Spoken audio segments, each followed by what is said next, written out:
تعالى ادعوني استجيب لكم وقوله ان الذين يستكبرون عن عبادتي سيدخلون. بسم الله الرحمن الرحیم. کتاب الدعوات دا کتاب دی په بیان د دعاګانو کې دا ټول مقرر دی د خیر سره. دعوات د دعوتن مصدر دی په معنی د دعا سره. نو دا کتاب دی چې په دې کې بیان د دعاګانو دی او اهمیت د دعا دی، طریقه او کیفیت د دعا. خلاصہ دا چې دا کتاب الدعوات یو کم او یو ابواب باندې مشتمل دی اور 145 احادیث مرفوعه دی په دې کې. مکرر 121 دی، 121 روایتونه مکرر دي. نو 145 د 121 لري کې نو باندې 24 روایتونه بطور اصالت دي. باب قول الله تعالی، باب د بیان د دې قول باری تعالی ادعوني استجب لكم. دعا غواړي د معنا طاقت تقبلولو د دعاګانو زما ده. دا ترجمه یاد کړئ. ان الذين استكبروا لباد يدخلون جهنم داخلين. هغه څوک چې انکار کوي زما د توحید نه، عبادت په معنا د توحید ده، د جهنم ده. ځکه چې نفس دعا کې اوسره نه مني، دعا غو سنت عمل ده، ګناه کبیره ده او جهنم ته به سره نزي. نو مراد د عبادتینا توحید ده. باب ده ولکل نبی دعوت مستجابه. هر یو نبی دی پارا یو دعا وا چاغه وعده کړی شو و دغه د اجابت حاصل ده.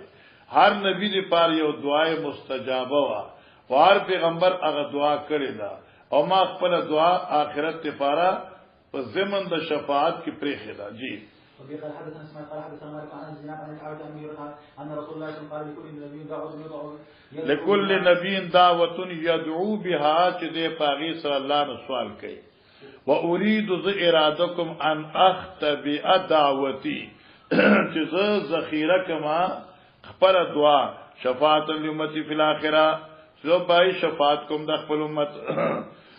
وقال معتمر سمعت ابي عن انس بن مالك النبي صلى الله عليه وسلم قال كل نبي سأل سؤالا. هر پیغمبر الله نه سوال کړو د حاجتونو. سؤالا په معنا د حوائج ده مسئولات. او قال لكل نبي دعوه قد دعا بها فاستجيبا قبول شوا فجعلت دعوتي شفاعه لامتي يوم القيامه. دي باب افضل الاستغفار. باب افضل الاستغفار. باب دې په بیان دې خبره چې غوړه استغفار سره. ګوره مولانا صاحب استغفار خدای ته وایي چې استغفر الله استغفر الله. او اکبر الاستغفار اعلى الاستغفار رستو پورې مخ کې را روان دي. آیت سید الاستغفار وایي ځکه چې استغفار چې مشتمل دی په صفاتو د باری تعالی باندې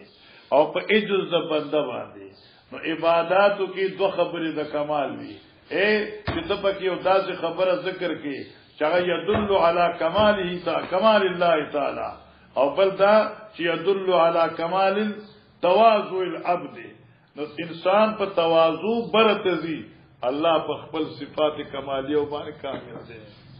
وقوله استغفروا ربكم انه كان غفارا يرسل السماء عليكم مدرارا ويمسككم باموال وبنين ويجعل لكم جنات ويجعل لكم انهارا. وقوله والذين اذا فعلوا فاحشه او ظلموا انفسهم ذكروا الله فاستغفروا لذنوبهم. الآیه دې دوارو آیتونو کې د استغفار حکم دی چې استغفار وکړي. جی وفي قال حدثنا ابو معمر قال حدثنا عبد الوارث قال حدثنا حسين قال حدثنا عبد الله بن بريرة قال حدثني بشير بن كعب العدوي قال حدثني شداد بن اوس عن النبي صلى الله عليه وسلم قال سيد الاستغفار يقول بس سيد الاستغفار ان تقول العبد یا يقول العبد. سردار استغفار داده چې تو اللهم انت ربي لا اله الا انت خلقتني. الله ته زما ربي، تا نه بغیر زما څوک رب نشته او تا یې پیدا کړې ما او زستا بندې ما وانا على عهدك او زستا په وادي باندې کلک ولاړې ما د ایمان. ووعدک اور وعده مستطاعت چې څومره می وسوي اعوذ بک من شر ما صنعت پناه غواړم د شر داغه ګناه نه چې ما نشوي دي ابو لک بنعمتک علیا اقرار کوم زه تا د پاره ستا په نعمتونو چې په ما دي تا چې ما څومره نعمتونه کړې دي زه دغه اقرار کوم بس اوس دې فمات من یومی کی چردا سره دغه رزنه مرشه نا قبل یمسی مخیر ما خام کې دون فومن الجنه ومن قال من الليل وهو موقن بها فمات قبل يصبح فومن الجنه جی بس باب دې بیان د استغفار د پیغمبر علی السلام فرض شپه کې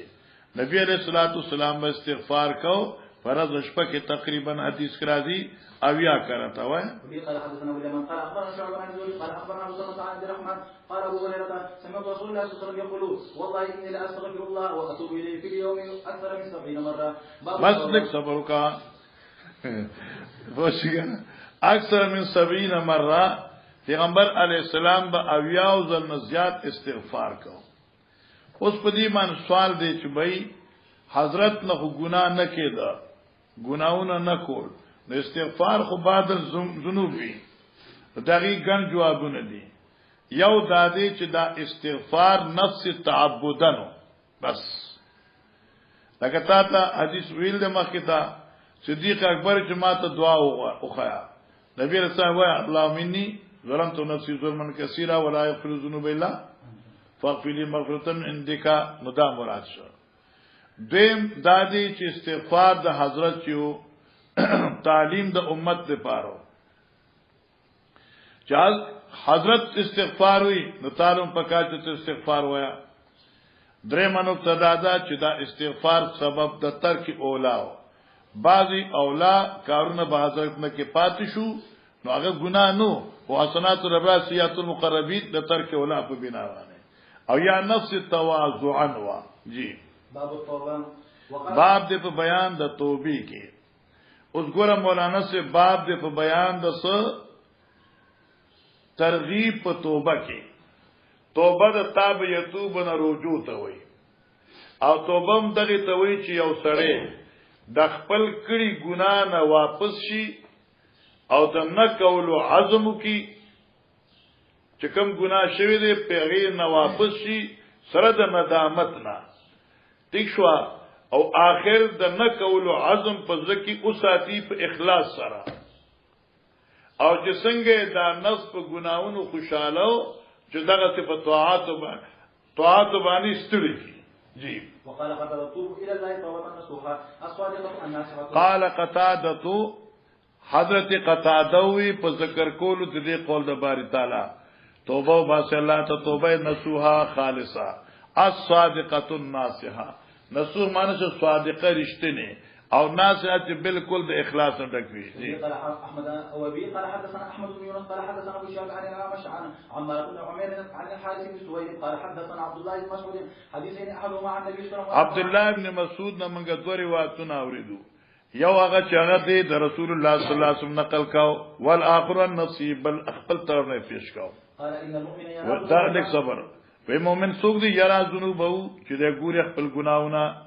او دې ته یریږي څنګه کانه قائد تحت جبل وای کجده ناس یو غر لاندې يخافو ان يقاله یریږي چې دا غر به پیرتاو شي دینه چې ګناو شي د قصد الله نه یریږي چې درنګ عذاب راځي درنګ عذاب راځي وان الفاجر فاجر چې یرا ذنوبو کا ذباب مرعلان فی د خیال کې په خپل ګناونو باندې په شان دغه مچ راش کینی په پوزې دي چې مچ راغه په پوزې کې نه اسنه څه پروا نه ٹھیک شو بس فقال به هكذا یعنی فقال به هكذا دا قال په مان دي فعل سره دویم روایت قال ابو شابی بیادی یعنی فوق الفداسه ثم قال بي عبد الله بن مسعود لله افرح بتوبه العبد الخامخ الله خوشاليږي په توبې د بندا من رجلن د خوشاله دا سړی نزل منزلن چې درا کوشي په یوځه د پات کېدو وبي مهلکتن التک هلاکت وی یا مهلکتن هلاکون کې شی وی یره خوشي بیان وی او د هلاکت يروي دا کوانو خطرات وی وغیرہ وما راحلتو او دې سره دې راحلم وی علیها طعام و شراب پای باندې دي طعام او شراب هم وي خوراک فوضع راسو بیا د کی د خپل سر فنامه او بیا ودشي فنامه سشي بیا دې ودشي کم دې تلاره نو متن لګ پسته کړه وقز ذهبت راحلته چې ویښ نو صلی تقتدلی و ثم رفع راسه فاذا راحلته عنده حتى اشتد على الحر چې ګرمي سخت شوولات چوتندا او ماشاءالله في ارجو الى مكاني يرخل کور ته زما فرجع بيود شنو فنام نومتن ثم رفع راسه فاذا راحلته عنده چې کتلی نو اثر د مشکیزینا او سره د نانو نفخینا عادي ست ولاړو نو څومره به خوشالي مثال باندې پوښوي لکه ته شوې تا وطن ته روان وي پوښوي او چې کور ته نږدې شو لس میلا ستړي چې تا له غوډو د کېګوا او موټر د خپلو چودو چې چا د موټر یو تخته او دا زه داسې چې ډاکوانو او د خطراتو زهو ناسي خفا بیا یې رستوي مزو ته شم بیا ولغونه بیا بخو چې لغوي د شي چې پاسې دي نو اګار چراويسته او خمزدار چابي پکې پرتاوه او تا ته ودرېده او چې ستا هر سامان ټول پکې محفوظ پروتو نو څومره خوشاليږي دا څه أبو أبو عوانة وجرير عن الأعمش قال أبو أسامة قال حدثنا الأعمش قال حدثنا عمرو قال سمعت الحارث قال بس دا روایت یو شو قال درز قال غاندي مخ كده وقال شعبة أبو مسلم عن الأعمش عن إبراهيم التيمي عن الحارث بن سويد وقال بس حارث پر بر روایت ورسید مخ وقال أبو معاوية قال حدثنا الأعمش عن عمارة عن الأسود عن عبد الله عن إبراهيم التيمي عن الحارث بن سويد عن عبد الله من دا ټول حضرات عبد الله روایت کی مخ كده قال حدثنا أخبرنا حمام قال حدثنا حمام قال حدثنا قتادة قال حدثنا أنس عن النبي صلى الله عليه وسلم وحدثني غربة قال حدثنا حمام قال حدثنا قتادة عن أنس قال قال رسول الله صلى الله عليه وسلم الله أفرح بتوبة عبده من أحدكم سقط على بعير وقد أضله في أرض فلات سقط على فرج سقط عن فرسي جدي خپل اذن کوشو وقد أضله في أرض فلات او دې روک کی خپل اس په یو بیابان زمکه د یارسین په میرا باب الضجر على شق الأيمن باب دې بیان دوی کې دوه په طرف باندې ټیک جماعت ورکېدا اوس دې کې دام دعا د مانس امام بخاری لکه کوم ابواب ذکر کوي کنه پای کې مناسبتونه مشکل وي عاشق او دې کې دل په خي طرف باندې نه معنی دا شو چې مسنون طریقه کو په خي طرف او د کې دل دي خو بغیر د دعا نه ګور دعا بم وای نو باب دې بیان د هغه دعا چې یو سره ود کیږي په داسې حال کې چې په خي طرف باندې ود شي بس وبه قال حدثنا عبد الله بن محمد قال حدثنا هشام بن يوسف قال اخبرنا معاذ بن الزهري عن عروه عن عائشه قال كان النبي صلى الله عليه وسلم يصلي من الليل 11 ركعه فاذا طلع الفجر صلى ركعتين خفيفتين ثم اضطجع على شقه الايمن حتى يجيء المؤذن فيؤذنه خير مخكذا اذا بات طاهرا قوله بس ګوره ماشاءالله باب دې په بیان دي اذا بات طاهرا کله چې یو سره او د کیږي د شپې په عادت کې فضل او دغه فضیلت ماره دا چې د کیږي نو کوشش کوا چې په عادت کې وبشي وبه قال حدثنا مسلم قال حدثنا موضوع قال سمعت منصور عن سعد بن عبيد قال حدثني البراء بن عازب قال قال لي رسول الله صلى الله عليه وسلم اذا بيت جاءك فتولى وضوءك للصلاه ثم ارتجع على شقك الايمن وقل اللهم اسلمت وجهي اليك وفوضت امري اليك والجأت ظهري اليك رغبه ورهبه اليك لا ملجا ولا منجا منك الا اليك امنت بكتابك الذي انزلته وبنبيك الذي ارسلته فان مت على فطرتي واجعلهن اخر ما تقول فقلت استغفروهن وبرسول بس فقلت نماز رکی براسی وہی مازر کی وی استذکرهن زیادوم دی کلمو لر توجه کا غزان به پویا دا مخی غمتا اول جل کیویل نی زیادوم دی کلمو لر یعنی حضرت ما تیر نمان اورګه چې لګواړم ځان سره وی چې ما اړولی نمان یو غلطی وشوا نما چې به رسولک الذی ارسلتا حالانکه نبی علیہ السلام ما ویلو و بنبیک الذی ارسلتا نو قال حضرت مات الله ورسولک ټکه مو آیا وبنبیک الذی ارسلته وایا ټیک شو معنا ای وجه صدا نو دې ته وی چې عدم تغییر په اذکارو کې چې کوم ذکر پیغمبر علی السلام درته خودلی وی آی کې وزن تغییر نه راولي. باب ما يقوم اذا نام. بعد یو بیان دا دعا چې کړه یو سره د اود کېدو اراده کوي. جی وبه قال حدثنا قبيس قال حدثنا سفيان عن عبد الملك عن ربيعي بن خراش عن ربيعي بن حراش عن حذيفه بن اليماني قال كان النبي صلى الله عليه وسلم اذا آوى الى فراشه چې کله بکټ تک اوخته او د کېدو پیراده وی به بسم کاموت واحیا ونم استامرم او پنوم استاد ژوند کې معنا پنوم استا مرګ زما ده پنوم استا ژوند زما ده بس. وذا قام چې کله بویښه الحمدلله الذي احیانا چون بیدار کو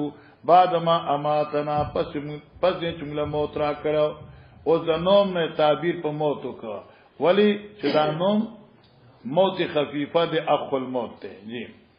وبه قال حدثنا سبيع بن ربيع ومحمد بن عاقبة قال حدثنا شعبة عن ابي اسحاق سمع البراء بن عازب ان النبي صلى الله عليه وسلم امر رجلا وحدثنا ادم قال حدثنا شعبة قال حدثنا ابو اسحاق الحمداني عن البراء بن عازب ان النبي صلى الله عليه وسلم اوصى رجلا فقال اذا اردت مرجعك فقل اللهم اسلمت نفسي اليك وفوضت امري اليك ووجهت وجهي اليك والجأت ظهري اليك رغبة ورهبة اليك ولا ملجأ منك الا اليك امنت بكتابك الذي انزلت وبنبيك الذي ارسلت وان مت على فطرة. باب وضع اليد على باب وضع اليد تحت خد اليمنى. باب دې باندې خدل دلاس لاندې خي انګینا چې د کېګم د خي انګی لاندې ولاس کې به شاوه. وبه قال حدثنا مسلم اسماعيل قال حدثنا ابو عوان عن عبد الملك عن ربعي عن حذيفه قال كان النبي صلى الله عليه وسلم اخذ مرجعه من الليل ووضع يده تحت خده ثم يقول اللهم باسمك اموت واحيا واذا استيقظ قال الحمد لله الذي احيانا بعد ما مات واليه النشور. باب النوم على الشق الايمن. اقد بیا مکرر لکه مخکې دا روایت ذکر کړو سره دې لپاره چې مقصد دعا خودلو او د دعا په ضمن کې چونکه خې طرف باندې د کېدل مسنون دي نو دغه مسنونیت ذکر کړي. شابه قال حدثنا علاء بن مصيب قال حدثني ابي عن البراء بن عازب كان رسول الله صلى الله عليه وسلم اذا اوى الى فراشه نام على شق الايمن ثم قال اللهم اسلمت نفسي اليك ووجهت وجهي اليك وفوضت امري اليك والجأت ظهري اليك ورغبة اليك لا ملجأ ولا منجأ منك الا اليك امنت بك الذي ارسلت. وقال رسول الله صلى الله عليه وسلم من قالهن ثم مات تحت يده مات على فطرة. قال ابو عبد الله استرهبوا من الرهبوت. ګوره دا امام بخاری دا ټکی مخکې تیر شوی دی ښا او ګران دی دلته راغی رغبتن و رهبتن راغی حدیث کې امام بخاری دغه مناسبت سورۃ انفال نه راوست اعراف نه امام بخاری وی استرهبوهم مان چې کله موسی علی السلام خپل امساو ورزولا استرهبوهم یا شعراء چې خپل پړی دا کنه دو یریدل نو استرهبو من الرهبتی در رهبت نه دی یعنی يرول لکه څنګه لکه ملکوت چې مشتق د ملکون نه دی ولو ملکوت کل شی نو ملکوت څنګه مشتق دی د ملکون نه لکه څنګه رهبوتن خیر من رحموتن دا ګوره رهبوتن خیر من رحموتن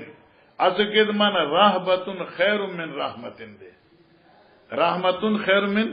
رهبتن خیر من رحمتن فمان رهبوتن مانا یرا پروب ستا سرا غوردا من رحموت د سنا د شفقت نه پتا باندې یاد کړه یرا دروب ستانا غوردا د شفقت د خلقو نه پتا باندې څنګه لکه ته چې په کور کې لار شي او خپل جوان مرده او د نارینه توب صفات ځان نه او لړکای نه او خزه د تان هر وخت مرعوبه یریدون کی وي دا تاره پاره بهتر دي د دینه چې خزه ته ځان عاجز کی او هغه چې التلار چې هغه زما عاجز خاوندرای دغه چې کپڑے ورته واچو ما او هغه چې ټوپه ورته په سر کما نو پتا باندې برحم کوي نو معنا رحم الکی چې سره بلدا سګوري کم خیال ساتي دې لپاره وي ځان دمره ما عاجز کوا چې د خلقو د شفقت مرکز جوړ شي ځکه چې خلقو په نظر کې بس پک شي خپل ځوان مردي برحال اوساته چې د خلقو په نظر کې سشي راهب شي او خلق ځان مرحوب شي نو دې ته وي رابوتن معنا يرول د خلق چدي روب قائمول په خلق چدي ورد من رحمتنا د سنا د دینا چې ته پتا رحم وکړې شي باب دعاء اذا انتبه من الليل یو صبر وکاو کنه ويقال ترهبوا خير من ان ترحم معنا ترهب خير من ان ترحم روب ورکا دا غور د دینه چې ته په چا شفقت وکړي باب دعاء اذا انتهى من الليل باب دې په بیان دا دعا چې کړه سره د خوب نه پاسي شامه وبه قال حدثنا عبد الله قال حدثنا ابن مهدي عن سفيان عن سلمة عن قريب عن ابن عباس قال بيت عند ميمونة فقام النبي صلى الله عليه وسلم فأتى حاجته فغسل وجهه ويديه نام ثم قام فأتى الخربة فأطلق شناقها ثم توضأ وضوءا بين وضوئين لم يكثر وقد أبلغ فصلى فقمت فتمجت كراهية أن يرى أني كنت أبقيه فتوضأت فقام بس فتمت ته دیو زوی خو ما خو چې پاس اسم ځان داسې تاو را تاو چې خوب می دا کو ولی کرایت یرانی کنت ابقیه د دې يرنا چې حضرت سیف داو نه وي چې د زمان نگرانی لراغلو کنت ابقی چې زه باقی ساتم دی یعنی سمانا زه نگرانی کوم د حضرت یعنی ما وی چې از پاس یار چې حضرت سیف خیالو کې چې دی وته دی او زه خو یې کوم خو چې دغه څه پاتلې حضرت سیف ښا ته ما څوکیدارې لراغلی الله پونس پوښي وقمت عن يساري فأغرب يوزني فأدار لي عن يميني فتقامت الصلاة 13 ركعة ثم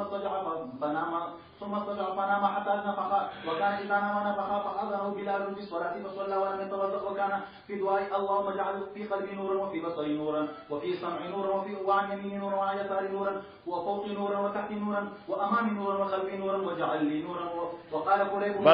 بس اوس کې پیغمبر علیه السلام موږ چې پیغمبر نور دی نور صفتی دے بشر ذاتی دے نو کچر بشرن یعنی ذاتن بشر سوے نور وے نبی اللہ مجالنی نورن د دعا وقتو سفیدہ وقال قریب وصبع فی التابوت توجہ کا غا دیتی کی تھا قریب ہوئی وصبع فی التابوت